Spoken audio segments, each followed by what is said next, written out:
I know. Hey, it's so funny. I'm wearing all black. This is our grieving episode. I just realized. Oh my God, yes. Yeah, how apropos was It this? was my pregnancy uniform. It was like the black turtleneck with black leggings because you want to, in some weird way, like, I feel like it's minimize. like a boho chic. I feel like I could still be like, look at that. The little headband thingy. It's yeah, cute. you can have some pop. Yeah, You're cute, girl. I love you, pregnant. This is trying. so good. I'm trying. Yeah. But since you said it, yes, we are talking about grieving. Yes. Today. Yes. And what all that means in so many different ways. And in this time of the COVIDs and pandemic and the realities of what that really is. Yeah. I mean, I know it's been really hard for a lot of people. I know your husband just went through a serious loss. Yeah, it makes me really sad thinking about it. Yeah, please expound. Yeah, he lost his mom. It's really sad because I was joke kind of that like most women can't stand their mother-in-law. Like I really loved her. And it was just so hard because in England, he's from the UK, and it's just so hard because she wasn't a woman that had tons of money, you know, and she had to go on public transportation and do things, and she was strong and independent, and it just wasn't handled right. I'm just angry about how it was handled in the UK, you know. I'm angry about how it was handled in the US, how it didn't have to be this way. Oh, so it just so many lives lost, and it's Well, because that's the thing about loss with something like that. One, it didn't have to happen. No. Two, you can't be with them.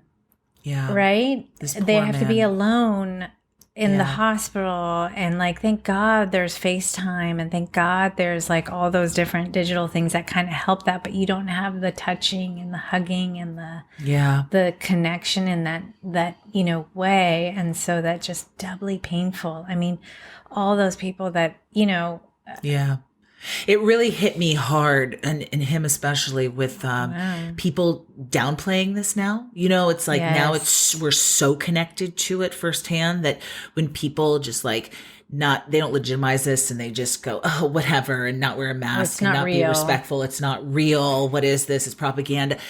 It's like on a next level. But I'm really proud of him, and it's just hard because, you know, grieving, like we're talking about today, that's one thing, and he's in it entirely. And then being the partner of is really hard because I'm watching this man and I'm just looking at him going, he lost his mother. Like he loved his mother. We all loved his mother. And so it's an interesting thing because grieving comes in different shapes and forms, right? Especially during COVID, losing your job.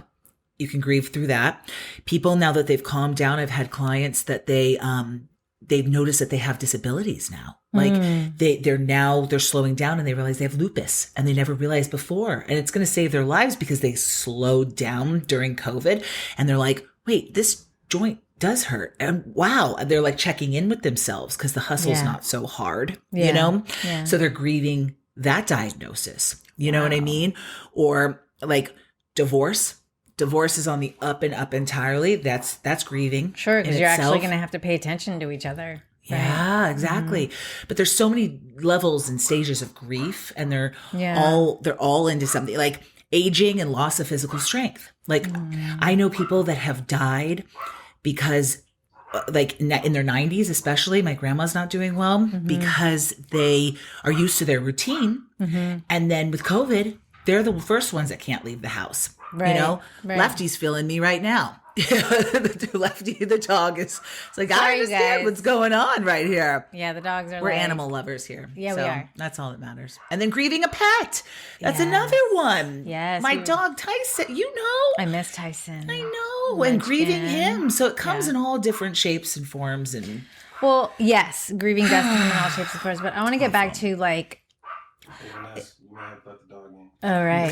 Hold on. Keep the podcast going. Hold on 1 second, y'all, because let me just let the dog in. Otherwise, they will not stop. Who let the dog out? Ooh. Okay. Yeah. But yeah. Grieving is the thing. Okay, guys. Welcome. High maintenance. There you go. Yes. Welcome to the world of high maintenance. Okay. I love it.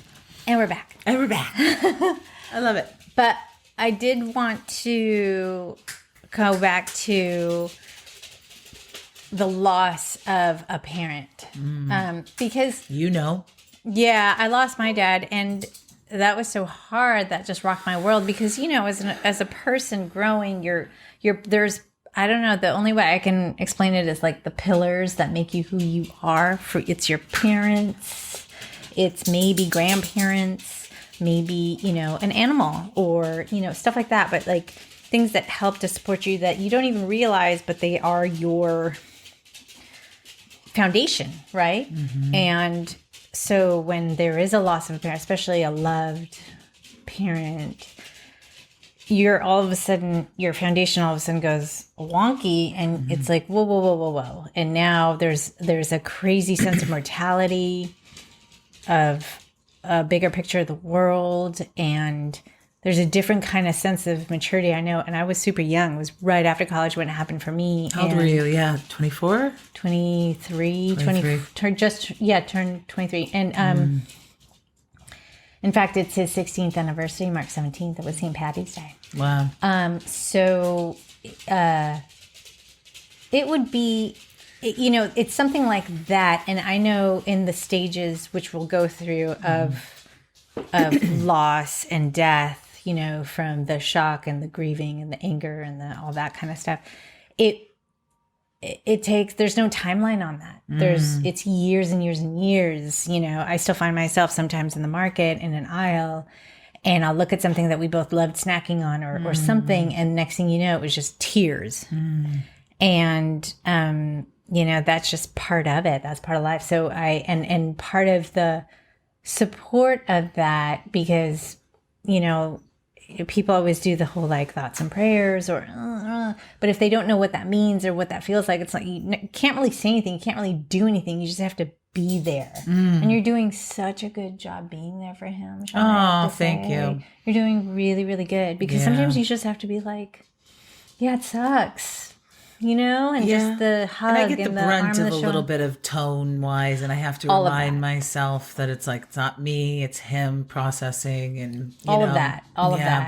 Yeah. And he also needs to be sensitive and aware of that too. He shouldn't project that on you, but it's, it is what it is. It's a thing. But it's part of life. Like one thing I know, I, for some crazy reason, have experienced death young, at an early age, and I do believe kids should understand what that is and know what that is and stuff. I've had like best friends die when I was in high school. My stepmother passed when I was really young, and my brother was a baby, and it was like trying to explain that to a baby.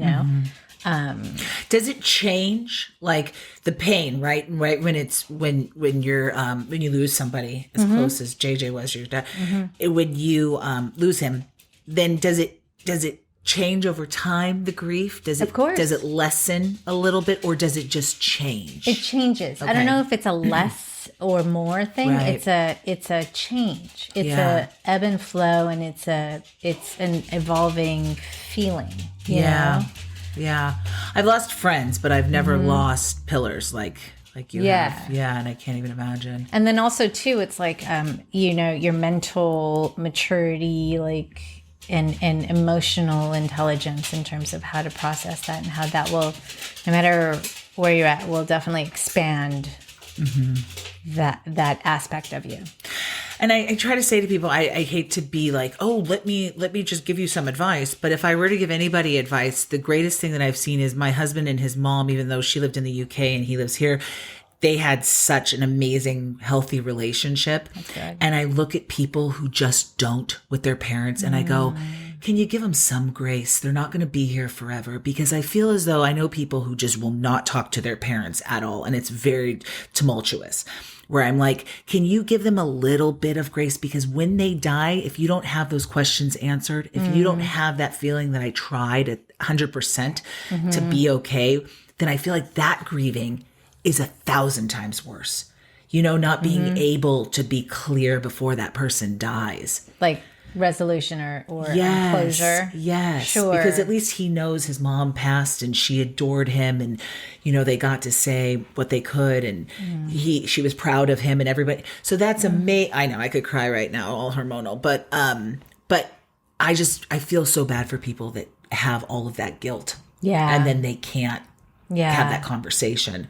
Well, it's nuts, because and every scenario is very different. But I would venture to say, and no judgment whatsoever. Yeah, no. But like some relationships are just broken. Right. And in those states, in those cases, sometimes it's healthier when there isn't that, you know? And I mean, how many times in different scenarios, not even having to do with death, but that you have to find closure on your own versus finding closure with the other party or whatever. You know? That happens too. So, but be clear of that if you know that they're going. You know what I mean? Yeah. And get help, because you don't need that help necessarily from that person. You will definitely need help. But I think help is beautiful. You know, like there's so much that he can tell me, and he's very stoic as it is, but.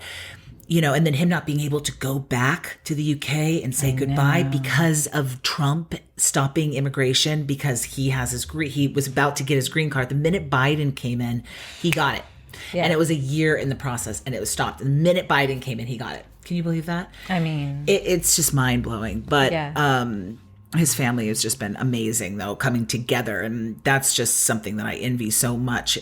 Not envy, but I just look up to with them. Like they were just together as a family. They made it so that it was beautiful celebration of life. Like, you know what I mean? Yes. It was just, they were beautiful about it. Just, that's wonderful. How did they celebrate? They had a memorial at her house. They did a whole wall of photos of her and then like sang songs that she loved. And I was like, they're all grieving in their own individual way, but they made it about her during this time. So that's beautiful. Singing really helps for people to emote and come out. We did that at my dad's thing too. Yeah. We had people bawling. I was like, I love it. Yeah. And I think it's important to keep talking. I know it's raw for him, but people need to keep talking about people that they lose, because it keeps them alive and energy and spirit. Everyone grieves differently. Yeah. But I mean, for a long time there, because, to go back to what you said, the family came together and they really were with each other and support each other and loved each other and that's not necessarily the case all the time. I was shocked. How many times have you heard death brings out the ugly? The worst. And people will come out the woodwork. It's not funny, but my God. And that happened with, in the case of my dad, and it was very ugly. And so there was a lot of hurt feelings of betrayal, because with death comes the logistical stuff of death. People don't realize it because people don't like to talk about it, or they have an idea of it from movies and TV, or, that it's just like one of those things of like, oh, let's not talk about that. And I'm like, no, this is part of life. This is just what, you should know how. If you know you're dying, it's important to know where to organize the money it for the is, people that will stay, who's getting it, what because I've not watched even the money, the stuff. But even just particular little things. I see people fighting and their relationships are over cups and dishes. I'm like, oh my Lord. Well, because it's ownership and connection and all those things. Even how your remains, how you want, do you want to be buried? Do you want to be, all of those things. So, that comes up to play, and that can get really ugly. Even the bills and the taxes, those still need to be filed. So that's a good point. It's bananas. So and how families and everybody kind of come together to handle that, really, it's a responsibility of the person who is passing, if they know. I mean, if accidents happen, still, but it's really it's crazy how a lot of that comes into play, and then you realize the life and the importance and how people do what they do. But how people grieve will definitely inform what that logistic stuff is, and it's wonderful that they've come together so well. And I know you know this firsthand, but I did some digging in the web and stuff, and then just like knowing people, asking people questions about their grief, and it's all different, but it's such an individual process. You can't put time limits on it, because I will be honest, I am kind of the person that's like, okay, now what? And it's not my mother, it's my friend that I lost, but it's my husband's mother. But some days I'm like, are you okay? And then in my head, I'm like, how long is he going to be in a funk for? And then just like feeling that out and being like, it's not about you, Shanna, right now. Yeah. You know what I mean? And he's doing amazing considering he's not in bed all day. Like, and then if you ask him, he'll say, I'm not doing great. But to me, he's getting up, he's getting dressed, he's brushing, like he's showing up for you for sure. And then we're pregnant during this whole thing. And so I'm so in awe of him on that level. Yeah. However, some moments I'm like, okay, so when do we get, and this is selfish, but I'll be honest to all you out there that hasn't experienced, a family member of that caliber dying like me, I'll be honest, I'm like, okay, now when do we get to the joyful part? And I see moments of joy. However, it's changing me too, because I'm like, shut the F up. Like it makes you really live in the present moment. Because commercials, things go off and I'm just like, okay, what can I do? And there's nothing you can just be there, like you said. Yeah, because the reality is it's not about like, okay, now that's done. Right. I'm learning. Yes. It's just not that. It's not that. It's not gonna be that. No. I remember when it happened for me, young 20s in New York City, and it was such a shock, and it was crazy, and everyone's clubbing and figuring out their life, the whole thing. I hope that, and with you. Exactly, especially when you're younger, everybody else still has the parents, so they don't get it and they don't know, and they're like, "Oh, I'm so sorry. Are you okay?" And I'm like, No, I'm not. No, I mean, at that point, what are you saying? You're like, yeah, I'm fine. Like, because you're not dealing, sometimes you're in denial, sometimes you are. And then they're like, okay, great, let's go out. And I'm like, What was your way of coping? Like, did you have you worked? I worked every single day. I worked every chance I got. And then I worked for a year straight. Like, I just needed to be busy doing something else. Yeah. And doing that. And then I remember when I hit the year mark, I exhaled and I was like, oh my God, I made it. But then you realize you have a whole life without him there. You know what I mean? So you got to just remember. And then that's when you can transition through the steps of grieving. We'll talk about the steps, but real quick, once you hit the year mark, now did that hinder you from the grieving, or did it help you facilitate the grieving? Like, did you think you wasted the year by avoiding through work, or was that a positive coping mechanism for you? Yeah, I don't think it's a matter of avoiding. Okay. I think it's a matter of coping. You have to find ways of coping so that you can move on in your life. And now he's I can only speak from my experience, and I'm sure it's very different for him too, but like him figuring out how to continue and move on in life now without having that pillar there. Right. And it's going to be beautiful. He's going to find it. He's there for you. You guys are going to he's going to be there for the babies. Yeah. But even doing the baby room. Sure. My mom was there, and then I know he just wanted to like FaceTime his mom and show him the baby room. Yeah. But okay, so all right, so this is the 7 stages. So I'd love to ask you, who's been through it, like, okay, so the first one is shock and denial. Yeah.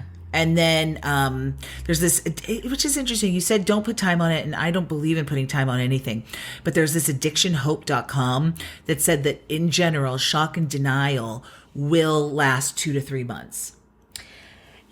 This gets icky a little bit for me, because I'm like, what did you do? But that's addiction, right? They're talking about addiction.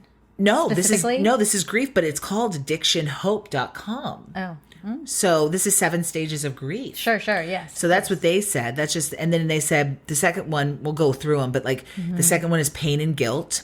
And then it says that it can go from 6 months to a year, feeling pain and guilt. But how do you put numbers on things like this? Yeah, that's what I'm wondering in my mind. I'm like, I guess shock, because after a while, shock will recede. Like that's very shock, and so maybe that's the 2-3 months, and then you get into the heavy grief, the sadness. Did you have guilt?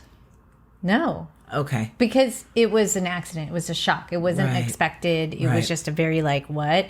Oh, I guess you could say guilt comes into the thinking of like, oh my God, the last phone call, if I had just stayed on longer, if I had called them back from that message, those things like that. Yeah. I stayed away from that. I kind of did a self-care naturally to that, because it was like, because I knew he loved me and I loved him, and it wasn't helping anything. It was just, so I didn't have guilt per se. I went right into the angry, I think, after the sadness. And how'd you deal with the anger? My husband wants to punch somebody every day. I'm just like, I didn't deal.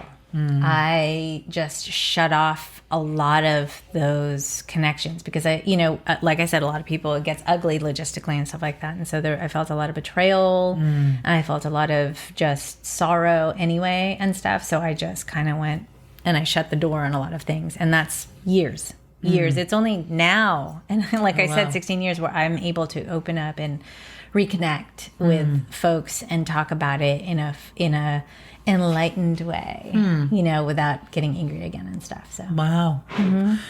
Okay. And so shock and denial is 1, pain and guilt is 2, anger and bargaining. Yes. That hurts my heart. Bargaining, which is, I can't even imagine. And the bargaining's rough because I would imagine a lot of people bargain, depending on your relationship with God and spirituality and religion and stuff, like you're bargaining with that.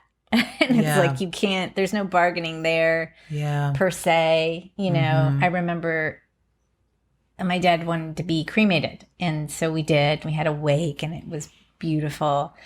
But there was an opportunity for me and my grandmother and grandfather to see him before his body, before,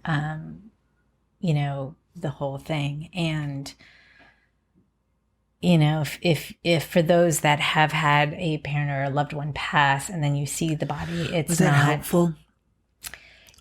For me, I guess I could say yes. Okay. Because it definitely was not him. Like it was him, but it was not, he wasn't there, Yeah. And, so it was just weird, and all of it honestly sucks. It's not like, the light or the positive side. It's not about that. It's not about that. It's just more about going through the feelings, and you're going to have feelings and you're going to be in a way, and there's no apologizing for it. Like, don't apologize. Good. Like, yeah. That's a good tip. Yeah. Like, so you just kind of go through it, and you're going to be acting different, and you're going to be acting weird, and you're not going to want to be around your friends. And like a lot of those friends, they just went away because you saw who was legit and who wasn't, and so I mean, for me, that's what happened. So yeah, and I don't want to judge, but I've had a newfound respect for some people that I know that they've been through things in their life by the way they've reacted to me and my husband, like losing somebody. You know what I mean? Where I'm like, well, they get it. They're like a grown ass adult that has been through life, like the love, the support, just the things. And I was like, wow. And through this process, it makes me want to go, let me be there for more people, because I get it. It's the empathy of it. And then some people I'm just like, I'm not mad at you, but wow, you couldn't even make a call. So like you couldn't even pick up the, you know what I mean? Yeah. So that's interesting too. Well, it's strange. It's a weird club, right? The Dead Parent Club. I guess so. It is. I'm outside of it, but but you're being supportive. You're doing so good. Like it's also hard on you, and I get that. Yeah, it's hard for it's a crazy circumstance, but it is definitely an element of life. It is part of life. It's not strange. No kidding. It sucks. And so it's kind of like how you bring it along. You know what I mean? Yeah. And I'm a firm believer because I've watched it like from young age. Like I watched how to explain that to my little 2-year-old brother, how his mother's gone, how he has to make that make sense, and just part of life. Harry Potter, that's why I thought Harry Potter was so brilliant. I've never seen it. What? I don't know anything about it. Sidebar, that's a sidebar. I know everybody. I don't know. I know he lived under a little thing under a staircase. I don't know much about it. Cannot go there. I'll have children and they will teach me everything. I think I missed that. Before that too. Okay. We'll go there. Okay. Star Wars is another one I'm learning too. Okay. Side note. I know everybody. I do live on this planet. I promise. 4 is depression. Okay. That looks different for everybody, but how long, there's no time frame for depression and it looks different and it's just what it is. That's the 4th one. How's Chris taking it? Because where is he at right now? And they all cross over. What's interesting is I asked him that. We went through these because I was trying to do research and he was sitting there, but he says he's in between depression and trying to get to an upward turn, which is number 5. But I don't know. He's so stoic and he's so amazing and he's cooking a lot. He's doing a lot of things to keep his mind going with it. But he hasn't been back to the UK, and we'll probably go for Christmas time with our kids. But her not being there is going to be... That's going to be harsh. It's going to be a different level. And so we'll see. But God bless him. So, and then how do you go from, it just says depression number 4 and then upward turn? Like, how does that even work? Like, how do you have those moments? And then do you have like little things that happen? And you guys out there, please tell share us your stories. What your stories are. How do you get from depression to the upward turn of things? The only thing I can say in terms of that is obviously time. Okay. And, all these steps, it's not like one and done, we went from 4 to 5. Yeah, exactly. I mean, like you go back and forth and you weave through those things sometimes, there's a lot of, I was young, so there was a lot of life experience that has happened to me. And as my dad, obviously these are, you had dreams, you did things together that culminated in things when I'm older now, you know what I mean? Like I had my baby, he would have loved the baby and I wish, you know what I mean? Oh, yeah. I got married. To this day, I think it would be amazing. He would. Did he meet Malcolm? No. I mean, I think, did y'all meet during college, like during graduation? Malcolm's on the sideline over here. No. Wow. Yeah. So it was that, I mean, like, and just things I've done, like work-wise and things, I think he would be really proud of me. Look at me, I'm going to get the clump. I know, I feel like I'm going to cry. Yeah, but like this is what it is. So as time passes and you realize that he's their energy, their life, their things you've shared, the memories, the quality is still with you. You take that with you.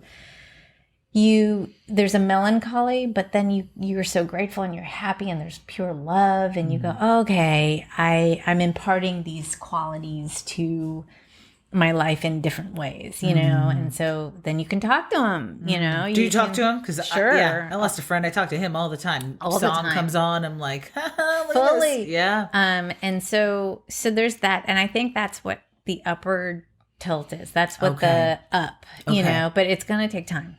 Yeah. And you can go up and down and up and down and up and down. You know what I mean? Yeah. And it's an active process is all I can say. You don't, you'll sometimes lean into it. You'll sometimes shut it down or whatever, but it's active. So you just have to be aware. Yeah. And I'm really proud of him too, because he's not drinking a lot. Like he's not drinking a lot. Really and I'm good. like, do you want to drink? Like he's like, I'm good. I'm clear. And I was like, that is one of the best things Super you healthy. can do. Very healthy. Is to really like feel everything and not numb it out. Yeah. Feel the emotions. Because I think I'll be in bed for a month. I didn't stop crying for like months. Yeah. And I love crying. My eyes were like little golf balls. I couldn't do it. Yeah. But still, I saw you just get emotional right there. I think, my mom talks about her sister dying and that was 30 years ago and she still starts crying. And I'm like, that's beautiful because that's how much that person impacted you. It's part of your life. Yeah. It's beautiful. Yeah. Yeah. Yeah. And then number 6 is reconstruction. And number 7 is acceptance and hope. So is reconstruction pretty much like reconstructing what life looks like now? Yeah, I think that's what he's trying to, you mentally try to have to figure out how I'm, gonna move forward with my life, having children, a marriage, different career change, whatever happens in life now without having your parent there, without this person who is so integral to your being there or they're there, but not there. And so what does that mean? And it's just reconstructing all of that in your mind. And then again, like the upper tilt, like how that kind of is a positive, how that becomes a positive. And then acceptance and hope. And that I think is part of it, right? Yeah. And I never have really respected religion to the max of like looking at stories of people dying. And I'm like, I'm sorry, losing a parent, I can't even imagine, and friends. But I look at these women and husbands that and men and women and just people that have lost their children. that's not how life's supposed to go, in my opinion. Like losing your child, like you lose a parent, you lose people that are older, but like your child. So I'm like, to go first. I would need a higher power to just look at, and I respect it so much. You know absolutely. What I mean? And that was a big thing with my dad. My grandparents were still alive. So when we saw his body, the whole thing, she threw herself on him. I was like, it was insane. And even now with the baby and everything, I can't imagine all the stories in the news of children, even accidents or, the school shootings and stuff. I'm just like, whoa, I couldn't, it's too. Yeah. I couldn't fathom. Well, I was crying the other day because she came out for our wedding to LA and she loved LA. She was living her best life in LA. Was. But she never unpacked her bag because she was going to come back. She never unpacked her LA bag. And that just was like, it hurt my heart, but at least she had a great time. And you know what I mean? But I got some stats too, if we want to talk about that. Yes. I did not know that 2.5 million people die in the U.S. annually, leaving an average of 5 grieving people behind. So 2.5 million people die a year. That was really interesting to me. 2.5 mil? Yeah. And then they leave an average of 5 grieving people behind. Yeah, families. Yeah. Kids. Yeah. Grandkids. And then it's estimated that 1.5, this is from the recoveryvillage.com. It's estimated that 1.5 million children, 5% of children in the U.S. have lost one or both parents by the age of 15. That's really young. That's a lot. That's a lot. Yeah. Because that must change you and shift. Mm-hmm. And then we lost 2.5 million worldwide from COVID so far. I was about to say that was the stat in my mind that just came up when you said that. That's crazy. 500,000 alone here now, right? Yeah.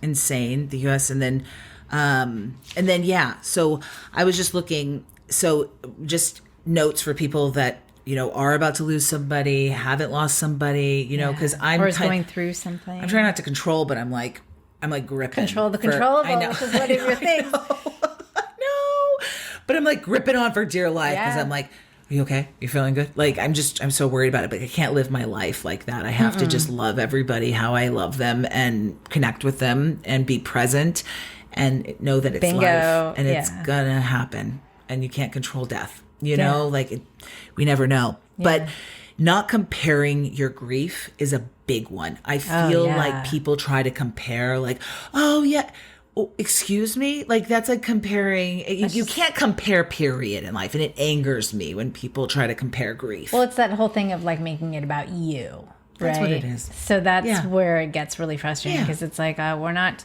great. We're not talking about you though. We're talking about this right now. Or maybe I hovered in depression for a long time and didn't get to number 5, the upward grief in 2.5 seconds. You know what I mean? And I don't trust people that don't grieve and aren't depressed for a little bit of time. Because when people are like, I'm good. I'm like, no, you're not. You just went through this, and this, and you're pretending you're good. It's going to come out later on somewhere. I'm scared. You know what I mean? Where I'm like, for sure. Yeah. Like, I got through that a lot, through this and a lot easier. Like, excuse me. I didn't ask you. I was thinking about this the other day because it's so like, God, what was everything? It was some PBS thing and it was about the subject of happy, right? Oh, yeah. And people don't realize, just like love, it's not the movie love. Love is not movie love or TV and romance movies and romance novels. Everybody's watched Bridgerton at this point, I'm sure. Mm-hmm. It's, love can go up and down and ebb and flow, and it's a little more complicated in the reality based of love, right? Mm-hmm. So same goes with happy. And I think people don't realize that happy is not always happy, joy, dancing, music, blah, and like, sirens going off and blowing the piñata exploding and stuff like that. Like it's happy sometimes can be content, satisfied, calm. Yeah. Mm-hmm. You're like, yes, I'm having it's just a hard day for some reason, or just. That's real. But you're happy. Right. It's just, you're not, screaming at the top of the hills. And you're looking like this and you're like, I'm so happy. I'm like, are you? Because you look nuts inside. I know there's something going on inside your brain that's not happy. Like, they're just like, your eyes are shut. I'm happy. No. Right. Yeah. If you have to prove that you're happy. And talk about how happy you are constantly. Yeah. Or how rich you are and how much money you have. I'm done with that shit. No. And then, okay, so not putting time limits on grief, not comparing grief. This is what I thought was really interesting too. Train your brain to become comfortable around grief. When our minds see us fighting with or running away from something, including emotion like sadness, it learns to see things as a threat. Like, so what it's saying is like, if you're trying to control and then you see sadness and you're not used to something, it's a threat. So then it means the next time something triggers your sadness, your mind's going to go on high alert, increasing your anxiety and overall level of emotionality, which is true. Instead of leaning into it and going, okay, kind of like me, where I'm like anxiety ridden, being like, oh God, how do I accept this? How do I accept it? What do I do? Yeah. Where it's kind of like, let me learn about it. Like reading all of this, sitting with my husband was really interesting and asking him questions because I don't know what it's like. So I'm not like, I can ask him and it's a joke, but I'm like, how are you? You're so good at empathizing. Thank you. That's something that a lot of people have to learn too. It's something I know I've had to learn and get more practice with. And that's why I love, like I told you, Brene Brown, living that authentic life, and life being uncomfortable. Yeah. And that's really what it is. It's and knowing when you're selfish through it, because I'll be really, really honest right now. I'll be really honest right now. Do it. This is my time as well, being pregnant. Yeah. It's my joyful time. And it's been really hard to balance me being pregnant and then being there completely and being there. Because sometimes I just want to look at him and be like, well, what about me? Look at me. And I'm like, Shanna, shut the F up. Like, no, this is not the time. And he does a great job at balancing it as much as he can, thank God, with the babies. But it's not just my reality here. You know what I mean? Where I'm like, I'm pregnant. So like, come on, snap out of it. No. But like checking myself with it because that's you say I'm good at empathizing, but I have moments of being human too, where I'm like, look at how much I'm doing. And it's you have new life coming and that will make him feel better. Yeah. And he appreciates it. This is me though, projecting on, you know what I mean? But then that's why you have friends. Call me when you need those moments, call me. Right. I do. Thank you. I do. And I will give you all the you do. You give me everything. You give me all the realities, everything. Yeah. No, you do. That's beautiful for you to even acknowledge and recognize that because that's real. Yeah. And that doesn't make you selfish. So don't feel guilty or bad about that. But that does make you human. That is a moment, that you do also want, when you're pregnant. And I get that. Yeah. And then, just like you were saying, connecting with other people, creating memories and rituals like his family did, asking others for help. And taking self-care seriously. Yeah. I think that's another one. Like I was saying, he showers, he does all that. And so that's really important. Super important. Yeah. Yeah. Like you just get up when you don't want to get up. You're in like, the same clothes you wore 5 days ago prior or whatever. Yeah. Just make it a habit of every morning you automatically, just like you do the coffee, shower, brush your teeth, and then go back into the bed if you need to. Okay. Yeah. But at least you're fresh and minty. That's fair. Yeah. That's fair. I mean, as basic it's good balance. As those are baby steps in those ways when you're in that place. Okay. Yeah. I mean, and then so like in the beginning you talked about grief being also just not about death in that way, but like loss of a job or loss of a pet, a relationship, aging. Yes. It's a big one. It's huge. See people every day.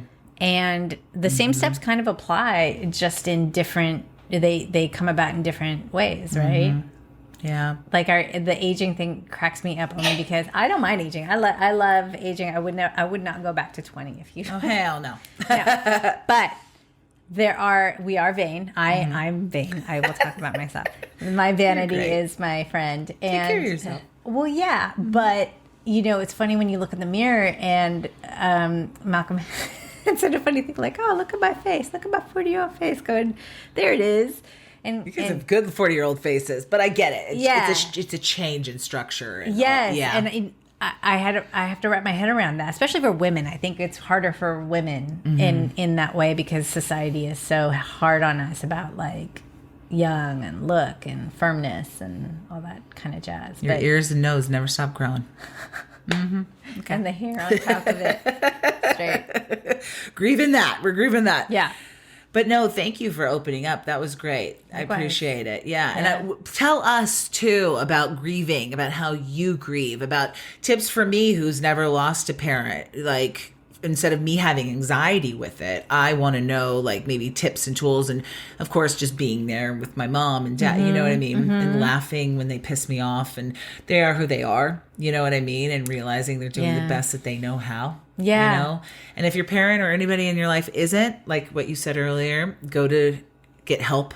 Talk to somebody else about that. And if you have your moments when you snap or you're angry or you have those bits and pieces there, you know it, apologize, and and then keep it moving. That's where love and all that comes in, because you will fight. You know what I mean? You fight with your loved ones, but then you come back around and you heal. So, but once they're gone, it's over. There's no. Yeah, there's a bigger picture in that sense. So that's a different dance. Yeah. Yeah. But even, like you said, loss of relationship, you kind of have to find a place where you go through the steps, but I think you would make it make sense. Is it mutual? Is it angry? Is it, there's all those different, but you kind of have to go through the same grieving steps to get to the other side. Yeah. They say that there's more anger in a divorce settlement than there is from the victim's parents who were murdered. Really? Yes. Well, in a lot of divorces, they're fighting over like plates and just to fight, So, I can see that. Yeah, that anger is probably number one on the list. So, yeah. All right. Well, that was great. Cool. That was good. Set the tone, everybody, with the black. But yeah, thank you for teaching me and thank you for sharing. Yeah, and share out there with us as well. So it's big I'm sure for everybody right now. And it's going to happen. Yeah. So death happens. Yeah. Yeah. Yeah. That's what it is. Raw talk. Love it.